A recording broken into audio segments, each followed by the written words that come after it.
शहीदों के परिवार में कोई भी सदस्य विनर्स में फ्री कोचिंग ले सकता है। रोजगार योजना में जो वैकेंसी रहेगी तो वो कौन कौन सी पोस्ट पर रहेगी? विनर्स में बहुत सारे विभाग हैं। सर इसका टेस्ट कब होगा? इसका टेस्ट मैम हमने बाय 1 गेट 20, तो सर इसके बारे में थोड़ा सा बताइए। लाइब्रेरी मित्र योजना भी लेकर आए हैं जी। तो इतना आप कैसे कर लेते हैं स्टूडेंट्स के लिए? मुझे लगता है मैम कर कोई भी सकता है, लेकिन सर अब हम बात करते हैं विनर्स अमर बलिदान योजना के बारे में। मैम पिछले साल की बात है जब पहलगाम में हमला हुआ था और उसके बाद हमारी सेना ने ऑपरेशन सिंदूर, और वहां पे बहुत सारे हमारे जवान जिन्होंने देश के लिए अपनी जान कुर्बान कर दी, उन परिवारों का क्या होता होगा।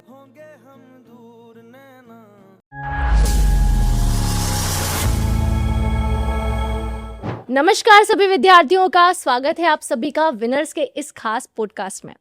आज हमारे साथ में जो शख्सियत है वो किसी इंट्रोडक्शन की मोहताज नहीं है। विनर्स इंस्टीट्यूट के फाउंडर, आप सभी के मोटिवेटर, गाइडर और maths king Aditya sir. Aditya sir आपका बहुत बहुत स्वागत है। थैंक यू मैम विनर्स के पॉडकास्ट में मुझे इनवाइट करने के लिए। सर आप हमेशा पॉडकास्ट में सभी से सवाल करते हैं, लेकिन स्टूडेंट्स बार बार कमेंट में कई सवाल कर रहे हैं, तो स्टूडेंट्स की तरफ से उनके सवाल लेकर मैं आपके सामने आज आई हूँ। बिल्कुल। तो आवाज मेरी होगी लेकिन शब्द स्टूडेंट्स के होंगे। जी सर इस जून महोत्सव 2026 में आप कई योजनाएं लेकर आए। बिल्कुल। जो सिर्फ शिक्षा तक सीमित नहीं है, आपने सामाजिक क्षेत्रों में भी कई कार्य करे हैं, जैसे शहीद परिवार हो, स्कूल हो, लाइब्रेरी हो। तो इसके पीछे आपके क्या विचार रहे सर? मैम हमेशा सबसे पहला जिस उद्देश्य से विनर्स इंस्टीट्यूट शुरू किया, उसका उद्देश्य यही था कि हमें विद्यार्थियों की जिंदगी बदलनी है, और जो गाइडेंस मुझे नहीं मिल पाया वो हर स्टूडेंट तक मुझे पहुंचाना है, और जो मैंने 11-12 सरकारी नौकरियों में सिलेक्शन लिया वो एक्सपीरियंस बच्चों तक पहुंचाना है। फिर दूसरी तरफ हमेशा मेरा ये भी मानना होता है कि हम समाज के लिए भी अगर कुछ और बेहतर कर सकें। फिर हमने एक चीज और ये सोची कि अगर हम अपने स्टूडेंट्स को उसमें कंट्रीब्यूट कर सकें, उनका योगदान भी कर सकें, तो ऐसे करके हमने पूरा इकोसिस्टम आप कह सकते हैं कि जहां पे बच्चा विनर्स से जुड़ रहा है लेकिन उसका पैसा समाज सेवा में भी जा रहा है और बच्चा अपनी जिंदगी तो बदल ही रहा है। तो ऐसे हमने जून महोत्सव की शुरुआत करी। शुरुआत में बहुत छोटे छोटे इनिशिएटिव लिए, और आज मुझे लगता है कि हम विद्यार्थियों के लिए और समाज के लिए लाखों रुपए का अपनी तरफ से योगदान दे रहे हैं। सर सबसे पहले मैं बात करना चाहूंगी विनर्स की स्वाभिमान योजना के बारे में। जी।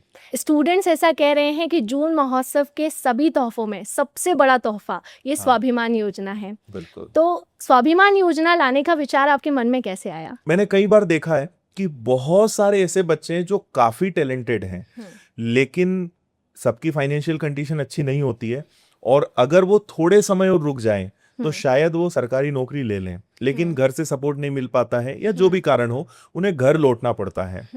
तो वहां हमेशा दिमाग में चलता था कि इन बच्चों के लिए भी कुछ करना है, तो वहां से स्वाभिमान योजना का ख्याल आया, और हमने फिर ये ऑप्शन निकाला कि ऐसे बच्चों को हम चुनेंगे, उनके टैलेंट पर, उनकी प्रतिभा के आधार पे उनकी खोज करेंगे, और जो भी बच्चे इसमें सिलेक्ट होंगे तो उन्हें कोचिंग पूरी तरह से फ्री हम देंगे। और अभी हम शुरुआत ये कर रहे हैं कि उन्हें हर महीने एक आर्थिक सहायता, हर महीने बैंक अकाउंट में एक निश्चित राशि उनके अकाउंट में आएगी, जिससे वो अपने खर्चे निकाल पाएंगे। अच्छा। आने वाले समय में उनका रहना खाना, मतलब विनर्स की हॉस्टल होगी तो पूरी ही सुविधा उनकी हो जाएगी। बहुत जल्द हम उस पे भी आ जाएंगे। तो इससे वो बच्चा जो सिलेक्शन के बहुत करीब है, बस थोड़ा सा सपोर्ट उसे आखिरी समय में मिल जाए तो उसकी नौकरी लग जाएगी। और सबसे खास बात कि अगर एक बार आपने सिद्ध कर दिया कि आप इस योजना के काबिल हैं, तो उन्हें हम स्पेशल लाइब्रेरी फैसिलिटी दे रहे हैं, उनके लिए डाउट क्लियरिंग की सुविधा, उनके लिए स्टडी मटेरियल, और ऐसी बहुत सी सुविधाएं हैं कि बस उन्हें पढ़ना है, बाकी सारी चिंता हमारी, और बस उन्हें सिलेक्शन लेकर दिखाना है। तो ऐसे स्वाभिमान योजना का ख्याल आया और फिर हमने उसको एग्जीक्यूट किया। सर ग्रेट सर, अब आर्थिक समस्याओं के कारण कोई भी बच्चा सिलेक्शन से वंचित नहीं रहेगा। सर इसका टेस्ट कब होगा? इसका टेस्ट मैम हमने 23 जून को रखा है। 2 घंटे का टेस्ट रहेगा, और normal maths, reasoning, GS, science, English यही सब्जेक्ट रहेंगे। बच्चों के लिए रजिस्ट्रेशन अनिवार्य है ताकि सीरियस बच्चे ही इसके लिए अपीयर हो सके, और बहुत नॉमिनल चार्ज हमने रखा है। सर अब हम बात करते हैं विनर्स अमर बलिदान योजना के बारे में। इसकी सराहना हर किसी ने की है, और माननीय राज्यपाल जी ने आपको इसके लिए सम्मानित भी किया है, और इस जून महोत्सव में भी आप ये योजना लेकर आए हैं, तो आपके मन में इस योजना को शुरू करने का विचार सबसे पहले कब आया? मैम पिछले साल की बात है, जब पहलगाम में हमला हुआ था और उसके बाद हमारी सेना ने ऑपरेशन सिंदूर को बहुत सफलतापूर्वक उसका आप कह सकते हैं कि बदला भी लिया था। और वहाँ पे जब हमने खबर पड़ी कि बहुत सारे हमारे जवान जिन्होंने देश के लिए अपनी जान कुर्बान कर दी, तो फिर ख्याल आया कि उन परिवारों का क्या होता होगा और क्या हम उनकी किसी प्रकार से मदद कर सकते हैं। तो हमने पिछले साल एक स्पेशल बैच बनाया और ये कहा कि इसका पूरा पैसा, बल्कि जितना आएगा उतना मैं अपनी तरफ से मिलाकर हम शहीदों के परिवारों तक पहुंचाएंगे, ताकि उनके बच्चे, उनके परिवार को भी हम किसी न किसी प्रकार सहायता पहुंचा सकें। फिर हम चाहते थे कि हमारे ही बच्चे इसमें इन्वॉल्व हो, ताकि हर बच्चे को लगे कि हमारा जो योगदान है वो भी उन परिवारों को जा रहा है। तो इसलिए कोर्स का पूरा पैसा हमने उन परिवारों को देने का विचार किया और बच्चों को ये बहुत अच्छा लगा। इसके लिए राज्यपाल जी ने भी सम्मानित किया। तो हमने फिर कहा कि इस बार भी हम जून महोत्सव में इस योजना को लेकर आ रहे हैं। तो फिर से जो मेरा कैलकुलेशन का कोर्स है, इस जून महोत्सव में जो भी बच्चे खरीदेंगे उनका पैसा और उतना ही मैं अपनी तरफ से कंट्रीब्यूट करके हम फिर से शहीदों के परिवार को समर्पित करेंगे। और एक और चीज जो हमेशा हर एक बच्चे को पता होनी चाहिए, और मैं चाहता हूं कि ये चीज ज्यादा लोगों तक पहुंचे, कि शहीदों के परिवार में कोई भी सदस्य विनर्स में फ्री कोचिंग ले सकता है, चाहे ऑनलाइन पढ़ना हो या ऑफलाइन पढ़ना हो। हमेशा के लिए उनके लिए सारी सुविधाएं विनर्स की निशुल्क हैं। अच्छा सर, सर हमेशा कोई भी संस्थान सिर्फ शिक्षा तक ही सीमित रहता है, जी, लेकिन मैं हमेशा ये कहती हूँ और ऐसा सभी स्टूडेंट्स कहते हैं कि आप जितना स्टूडेंट्स के लिए सोचते हैं उतना शायद ही कोई सोचता होगा, क्योंकि आपने शिक्षा के साथ साथ में उनके रोजगार के लिए भी सोचा। इस जून महोत्सव में आप उनके लिए रोजगार योजना भी लेकर आ रहे हैं, तो इसके बारे में मैं थोड़ा जानना चाहूंगी। मैं इसलिए भी बच्चों की सारी फीलिंग्स बहुत अच्छे से समझता हूँ क्योंकि सेम सिचुएशन से मैं निकला हूँ। हाँ, तो मुझे पता है कि तैयारी करते समय पैसे की कितनी जरूरत पड़ती है, सपोर्ट करने वाले लोग बहुत कम होते हैं, मोटिवेशन की कितनी जरूरत होती है। और अगर थोड़ा भी उस समय कोई सपोर्ट कर दे, सिलेक्शन के बाद, सफल होने के बाद तो पूरी दुनिया साथ देती है, सही लेकिन बात है। जब आप अपना स्ट्रगल कर रहे होते हैं सही है। उस समय आप अकेले ही होते हैं। तो उस दर्द को मैंने काफी करीब से देखा है और इसलिए हमेशा कोशिश होती है कि बच्चों को उस समय साथ देना है। वैसे हमारी जितनी क्षमता है उतना हम कर पाते हैं। फिर वही ख्याल आया कि क्यों ना हम अपने ही इंस्टीट्यूट में बच्चों को रोजगार की सुविधा भी दे दें, ताकि, क्योंकि हमारा उद्देश्य होता है कि उनकी पढ़ाई नहीं रुकनी चाहिए। तो वो विनर्स से पढ़ तो रहे हैं, अगर उन्हें थोड़ा बहुत भी यहाँ से फिर आर्थिक मदद मिल जाए तो विनर्स में वो पढ़ाई लिखाई के ही काम करेंगे। हालांकि बहुत सारे पोस्ट हैं, तो इसी के लिए हमने रोजगार मेला रखा है 14 जून को। कोई भी बच्चा जो विनर्स का है या विनर्स का नहीं भी है, तो हम उन बच्चों को इनवाइट कर रहे हैं 14 जून को वो आए रोजगार मेला में, अपना बायोडाटा लेकर आए, उनकी काउंसलिंग होगी। जनरली उनसे हम देखेंगे कि ये कितना काम कर सकते हैं, कहाँ ये फिट हो सकते हैं। तो 100 से ज्यादा बच्चों की हमारी पूरी कोशिश है कि उन्हें विनर्स में रोजगार देंगे, ताकि पढ़ाई भी चलती रहे और उनका जो खर्चा पानी है वो भी निकल जाए, ताकि वो अपने सरकारी नौकरी के सपने को पूरा कर लें। Great sir. सर इसमें जो वैकेंसी रहेगी तो वो कौन कौन सी पोस्ट पर रहेगी? विनर्स में बहुत सारे विभाग हैं, आप बहुत अच्छे से जानते ही हैं। तो जैसे सोशल मीडिया एक डिपार्टमेंट होता है, या उसको हम आईटी डिपार्टमेंट कह सकते हैं। फिर बच्चों की मदद के लिए हमारा एक पूरा सपोर्ट डिपार्टमेंट है, जहाँ पे मेल के थ्रू, कॉल के थ्रू लोग कांटेक्ट करते हैं, बच्चे कांटेक्ट करते हैं, तो वो वहाँ पे बहुत अच्छे से समझा सकते हैं। कंप्यूटर ऑपरेटर के अगर किसी को टाइपिंग अच्छी आती है वो वहाँ काम कर सकता है। कंटेंट में सबसे ज्यादा हमें जरूरत होती है, टेस्ट सीरीज बनाना, बुक्स बनाना, नए नए सब्जेक्ट्स पर काम करना, तो इसके लिए हमें जरूरत है। तो ऐसे बहुत सारे पोस्ट हैं जहाँ पे बच्चे अगर अनुभव नहीं भी है तब भी बहुत अच्छा काम कर सकते हैं। Great sir. सर अब मैं जानना चाहूँगी शिक्षा सारथी योजना के बारे में। जी। तो इसके लिए आप स्कूल के लिए कुछ खास कदम उठाने वाले हैं। हाँ, तो आप ऐसी कौन कौन सी खास चीज़ें हैं जो स्कूल के लिए करने वाले हैं? बिल्कुल। हमने 6 महीने पहले विनर्स स्थापना दिवस पे अनाउंस किया था कि हम सरकारी स्कूलों को गोद लेंगे, और हमने कुछ स्कूलों पे काम भी किया, समय समय पे उनके फोटो वीडियो भी आप सबने देखे होंगे। इस बार फिर मन में ख्याल आया कि 1 या 2 स्कूल तक तो हम सीमित हैं, और कितनी संख्या हम बढ़ा सकते हैं और ज्यादा स्कूलों तक पहुंचे। तो फिर हमने निर्णय लिया कि इस जून महोत्सव में जितना भी टेस्ट सीरीज से पैसा आएगा वो सारा पैसा हम सरकारी स्कूलों के डेवलपमेंट के लिए या उन्हें जो भी मदद होगी उसके लिए करेंगे। तो देखते हैं कितना पैसा उससे इकट्ठा होता है, लेकिन वो सारा पैसा अलग अलग स्कूलों के लिए हम उन्हीं के डेवलपमेंट पे खर्चा करेंगे ताकि बच्चों को सुविधाएं मिले, क्योंकि सरकारी स्कूलों में मैंने देखा है कि बेसिक फैसिलिटीज भी कई जगह नहीं है। और वहीं से विचार आया कि बच्चों को एटलीस्ट बैठने की व्यवस्था नहीं है तो हम वो कर सकें, उनके लिए खेलने के लिए या बहुत सारी ऐसी चीजें होती है जो स्कूल में होनी चाहिए वो वहां पर नहीं है। तो ऐसी बेसिक सुविधाएं भी अगर नहीं है तो उस पर हम काम करेंगे। सच में सर आपके कार्य बहुत सराहनीय है। जी ma'am, thank you. Sir students के लिए पढ़ाई के लिए इन्वायरमेंट बहुत इम्पॉर्टेंट होता है बिल्कुल। और उसमें सबसे इम्पॉर्टेंट रोल होता है लाइब्रेरी का। इस जून महोत्सव में आपने स्टूडेंट्स के लिए ये भी सोचा है, तो आप लाइब्रेरी मित्र योजना भी लेकर आए हैं। जी। तो इतना आप कैसे कर लेते हैं स्टूडेंट्स के लिए, मतलब ये विचार आपके मन में कैसे आया कि ये सुविधा भी स्टूडेंट्स के लिए लेकर आनी चाहिए? मुझे लगता है मैम कर कोई भी सकता है, लेकिन सबसे खास बात वही है कि उस करने के लिए आपके इंटेंशंस, क्योंकि बच्चे कोई भी समस्या मुझे बताते हैं तो मुझे लगता है कि नहीं, मुझे इस समस्या को दूर करना है, मैं इनके लिए क्या कर सकता हूं। तो ऐसे ही लाइब्रेरी के बहुत सारे बच्चे हैं, मतलब आज भी कई ऐसे बच्चे हैं जो कोर्स नहीं खरीद पाते हैं, यूट्यूब पर डिपेंड हैं, लाइब्रेरी में बैठ के पढ़ रहे हैं लेकिन उतने फाइनेंशियल कैपेबल नहीं है। बहुत सारे हमारे बच्चों ने कहा कि सर यहाँ पे आपसे ही सारे बच्चे पढ़ते हैं, हमारे लिए भी कुछ सोचिए कि अगर हम कोर्स ना ले सकें या लाइब्रेरीज में भी, क्योंकि कई बार लाइब्रेरी चलाने वाले भी बच्चे ही हैं कि उन्होंने तैयारी करते करते सोचा कि चलो एक माहौल वहां पर बना दे। बहुत सारे ऐसे गांव हैं जहां पे हमारे ही बच्चों ने लाइब्रेरी क्रिएट करी है और एक अच्छा एनवायरनमेंट बनाने की कोशिश करी, पर बात वही है कि उनके पास भी सुविधाएं नहीं है। तो फिर हमने सोचा कि फिलहाल हम 100 से ज्यादा ऐसी लाइब्रेरियों को चुनेंगे पूरे भारत से, जहां पे क्या हम बच्चों के लिए कर सकते हैं, किताबें उन्हें भेज सकते हैं, जो विनर्स का कंटेंट है, टेस्ट सीरीज है या कोर्सेज हैं वो हम दे दें, हमारी मैगजीन्स हैं, जो भी मदद उन बच्चों के लिए हो पाएगी वो हम करने वाले हैं। अभी 100 लाइब्रेरीज का सोचा है, शायद आगे संख्या हजारों में भी जा सकती है, तो देखते हैं कहाँ तक डेफिनेटली पहुंचता है। सर, आपका विजन है तो डेफिनेटली पूरा होगा ही। बिल्कुल। सर इसके बाद में एक योजना का नाम मुझे बड़ा प्यारा लगा, नन्ही उड़ान। नन्ही उड़ान। तो बड़े स्टूडेंट्स जो हैं उनमें तो आपने हज़ारों को सरकारी नौकरी दिलाई है, उनके सपनों को पूरा किया है, लेकिन आपने छोटे बच्चों के लिए भी सोचा है।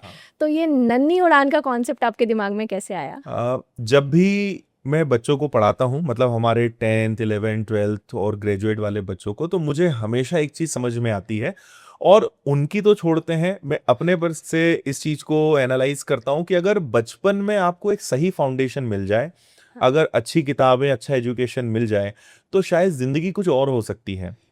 इस मामले में मैं हमेशा एग्जाम्पल देता हूँ बाबा साहेब भीमराव अंबेडकर जी का। आप सोचिए कि मैंने अभी कुछ दिन पहले उनके बारे में पढ़ा कि उस समाज में 4th क्लास तक पढ़ने वाले वो पहले व्यक्ति थे, उनकी पूरी पीढ़ी, उनकी पूरी समाज, उनकी पूरी जाति में पहले इंसान जिन्होंने 4th पास करी। और जब उन्होंने 4th पास करी तो पूरे गांव और पूरे क्षेत्र में सेलिब्रेशन हुआ कि हमारी समाज में कोई आगे बढ़ा। और आप देखिए कि उस व्यक्ति ने आज, मतलब उनके कारण आज पूरा देश चल रहा है, संविधान के कारण।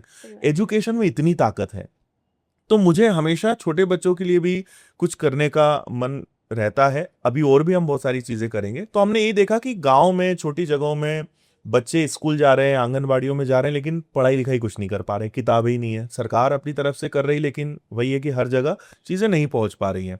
तो फिर हमने सोचा कि इन बच्चों के लिए कुछ किताबें बनाते हैं, ताकि बचपन से मोबाइल चलाने के बजाय, टाइम पास करने के बजाय, वो भी एजुकेशन में अपना समय दें। और इसलिए हमने ऑनलाइन स्कूल भी लॉन्च किया, और इसकी भी शुरुआत इसलिए हुई है कि हम अच्छी एजुकेशन स्कूल की भी दे पाए उन बच्चों को जो गांव में हैं, जहां कोचिंग्स नहीं है, ट्यूशंस नहीं मिल पाती, सरकारी स्कूलों में भी उतना अच्छा उनको नहीं मिल पा रहा है, उनकी भी मदद हो सके। और अगर बचपन से उन्हें सही किताबें मिल जाए, सही शिक्षा मिल जाए, उनकी जिंदगी बदल सकती है। तो फिर नन्ही उड़ान योजना की लॉन्चिंग हुई। तो सर अभी जून महोत्सव का जो आपका लाइव इवेंट था, बहुत ही आइकॉनिक ये इवेंट था, आपने एक हिस्ट्री क्रिएट करी, 53,000 लोग आपको लाइव देख रहे थे। उसमें लूट सको तो लूट लो ऑफर आप लेकर आए थे, जिसमें मात्र 21 रुपीज़ में आपने कोर्स दिया। और अभी भी अगर मैं बात करूं तो जून महोत्सव में 39, उसके बाद में 299, 899, मतलब 499, बहुत ही नाम मात्र की फ़ीस में आप जो कोर्सेज़ हैं वो दे रहे हैं। इतनी बड़ी टीम के साथ में हज़ारों सिलेक्शन विनर्स से होते हैं, तो इतनी नाम मात्र की फ़ीस में इतनी क्वालिटी एजुकेशन, ये आप कैसे कर लेते हैं सर? मैम, जो बच्चे सरकारी नौकरी की तैयारी कर रहे हैं, मतलब सबसे पहले जो विचार आता है वो उन्हीं बच्चों का आता है, हुँ, क्योंकि हमें ये एहसास है कि इसकी तैयारी कर कौन रहा है। अगर पैसा होगा तो बहुत शायद ही कुछ बच्चे होंगे कि जो सरकारी नौकरी की तैयारी करेंगे। अधिकतर जो बच्चे हैं वो छोटे गांव से हैं, छोटी जगहों से हैं, या फाइनेंशियली उतने कैपेबल नहीं हैं। वही बच्चे हमारे साथ जुड़े हैं और सरकारी नौकरी की तैयारी कर रहे हैं। तो नो डाउट इतनी सारी सुविधाएं, इतने सारे टीम मेंबर्स, फैकल्टीज और हर चीज को मैनेज करना होता है। एक चीज मैंने शायद बहुत कम समय में सीख ली कि अगर आप सही उद्देश्य से काम कर रहे हो तो सब चीजों के रास्ते निकल जाते हैं। तो आज भी हमारा उद्देश्य अगर कमाना होता तो शायद पिछले 5-6 सालों में विनर्स की जो फीस है वो लगातार कम हुई है। जो कोर्सेज पहले 1500 के होते थे वो कोर्सेज अब 500 पे आ गए हैं। तो महंगाई बढ़ रही है, लेकिन हमारे कोर्सेज हम लगातार कम करते जा रहे हैं कि जैसे जैसे हमसे बनता है कि हाँ यहाँ और कम करने की गुंजाइश है। तो इसीलिए कमाना उद्देश्य कभी था ही नहीं, ना कभी रहेगा। हमेशा बस ये कि हाँ जो चीजें चल रही हैं वो मैनेज हो जाए, और बच्चों के लिए नया नया हम और क्या कर सकते हैं लगातार उसमें इन्वेस्ट करते रहते हैं। और इसीलिए कि बच्चे को क्वालिटी एजुकेशन मिले, उसका समय बचे और वो जल्दी अपने सपने को पूरा कर सके। और इसीलिए मेरा मानना है कि बस आपका उद्देश्य सही होना चाहिए, सब रास्ते खुल जाते हैं, ऊपर वाला सब संभाल लेता है फिर आपको। सर आपसे एक चीज़ मैंने भी सीखी है कि पॉजिटिव माइंडसेट के साथ में अगर हाँ। आप आगे बढ़ो तो हर चीज़ अपने आप हो बिल्कुल। जाती है। सर कोर्सेज के साथ साथ में एक बाय वन गेट 20 ऑफर आप लेकर आए हैं, बिल्कुल। बाय वन गेट 20, तो सर इसके बारे में थोड़ा सा बताइए। हाँ, हमने सबसे पहले शुरू किया था बाय वन गेट टू, फिर बाय वन गेट फोर, फिर 8। इस बार बैठे मैंने सबसे कहा कि इस बार तो ऐसा रिकॉर्ड बनाना है कि कोई भी सुनकर कहे कि ये क्या, ये कैसे हो सकता है। तो मैंने बस ऐसे ही कहा कि कम से कम 20 चीजें तो देनी है इस बार। और जितनी चीजें एप्लीकेशन पर है जिसके लिए बच्चे को भले 50 रुपए, 100 रुपए से लेकर 1000 रुपए भी खर्च करना पड़ सकता है, जो भी है वो सब इसमें जितना फ्री दे सकते हो दो। टीम को शुरू में काफी दिक्कतें आई, बहुत सारे चैलेंजेस आए, लेकिन फिर क्योंकि जिद है तो हमने उसको किया। और बच्चों के लिए जितने भी फाउंडेशन कोर्सेज हैं सब में बाय वन गेट 20 कर दिया कि एक कोर्स में 20 से ज्यादा फीचर्स और फैसिलिटी। जी। तो आप समझिए कि उस एक कोर्स में कम से कम 10 से 12 तो हम अलग से कोर्सेज हैं जो सारे उनमें फ्री दे रहे हैं। ई बुक्स हैं, टेस्ट सीरीज हैं, बहुत सारी चीजें हैं। और उसके पीछे भी यही उद्देश्य है कि एक ही जगह बच्चे को सब मिल जाए। मेरा हमेशा ये सोचना होता है हर मामले में कि मुझे वो करना है जो किसी ने आज तक ना किया हो, और कोई भी देखे तो उसे लगना चाहिए कि ऐसा कैसे कोई कर सकता है। तो उस उद्देश्य के साथ कि दूर दूर तक कोई कंपटीशन ही ना हो, दूर दूर तक कोई उसको कंपेयर ना कर सके, ना कॉम्पीट कर सके। तो इसलिए बाय वन गेट 20 का ख्याल आया, लगातार वो बढ़ते जा रहा है। और लगभग हमने सारी चीजें जो होती थी वो सब फाउंडेशन बैचेस में डाल दिए, और वो भी 899 में। तो लाइव क्लासेस, रिकॉर्डेड मैथ्स का कोर्स, रीजनिंग का, जुनून बैच, प्रैक्टिस बैच, बहुत सारी ई बुक्स, ढेर सारी चीजें हमने उसमें दे दी। सर ये स्टूडेंट्स के लिए तो शॉकिंग था ही, हम लोगों के लिए भी शॉकिंग था। हाँ। जब आप लाइव लेकर आए तो हम भी पूरा डिस्कस कर रहे थे कि सर ने ये कैसे किया, बाय वन गेट बिल्कुल। 20, इतना सारा बेनिफिट। सर जून महोत्सव को एक लाइन में अगर आपको डिफाइन करना हो तो आप कैसे करेंगे? जून महोत्सव के लिए हमेशा मैं एक ही चीज कहता हूं कि ये स्टूडेंट्स की सफलता का त्योहार है। जिस बच्चे ने इसका फायदा लिया, इसको अच्छे से समझ लिया और इससे जुड़ गया, मुझे लगता है कि शायद अगले जून महोत्सव में हम उनकी सिलेक्शन की फोटो दिखाएंगे कि ये पिछले जून महोत्सव में एक आप ही की तरह स्टूडेंट थे और आज ये सरकारी नौकरी ले चुके हैं। और बहुत सारे हजारों बच्चों ने अपनी जिंदगी बदली है केवल जून महोत्सव के कारण, कि जहां जो कोर्स 1500 या 2000 का था उन्हें 300, 400, 500 रुपए में मिला। उन्होंने पैसा इकट्ठा किया, मेहनत करी, और अगले साल तक बहुत से विद्यार्थियों के हाथ में सरकारी नौकरी थी। तो इसलिए इसको मैं हमेशा कहता हूं कि ये विद्यार्थियों की सफलता का त्योहार है। तो आदित्य सर, आपने शिक्षा जगत में ही नहीं, सामाजिक कार्यों में भी कई कदम उठाए हैं और आपके प्रयास सराहनीय हैं सर। थैंक यू मैं मैम। स्टूडेंट्स की तरफ से, सभी की तरफ से आपको बहुत बहुत धन्यवाद देती हूँ। आप जितना सभी के लिए सोचते हैं, उतना सोचना, उस विजन तक जाना और उसके लिए काम करना, ये कोई नहीं कर सकता सर। तो आप सभी के आदित्य सर से जो भी सवाल थे, आई थिंक उस सभी के जवाब आपको मिल गए होंगे। तो आज के सेशन में आपको सबसे अच्छा क्या लगा, कौन सी योजना सबसे बेस्ट लगी, इसको कमेंट में ज़रूर बताइएगा। और याद रखिएगा, जून महोत्सव विनर्स का जो ये सबसे बड़ा महोत्सव है, इसकी अंतिम तिथि सिर्फ 20 जून है। तो आप जितने भी चीज़ें सर लेकर आए हैं, उसका लाभ केवल 20 जून तक ही उठा सकते हैं। तो अगर आपको अपनी सरकारी नौकरी का सपना पूरा करना है, तो 20 जून के पहले पहले विनर्स में एडमिशन लें और अपने सरकारी नौकरी के सपने को पूरा करें। हम हमेशा कहते हैं कि आप बस विनर्स के हाथ को थामे रखिए, विनर्स आपको आपकी मंजिल तक पहुँचा देगा। तो मिलते हैं फिर। जय हिंद, जय भारत।